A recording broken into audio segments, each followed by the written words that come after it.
আজ বলবো এক দুঃখিনী মেয়ের গল্প। গল্পটা যদিও অনেক বড়, আমি ছোট ছোট করে তোমাদের প্রতিদিনই শোনাবো।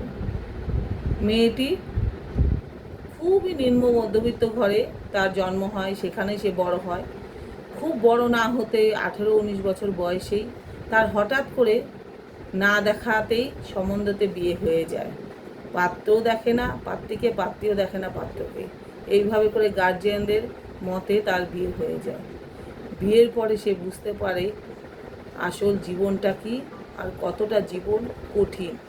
বাবার ঘরে, গরিব ঘরে থেকেও সে কিন্তু জীবনটাকে যে এত কঠিন বুঝতে পারেনি। শ্বশুর ঘরে পা দেওয়া মাত্রই শাশুড়ির গঞ্জনা শুরু হয়ে যায়, আর গার্জিয়ানরা জোরজবরদস্তি ছেলেটিকে বিয়ে দেয় ছেলেটির অমতে গিয়ে।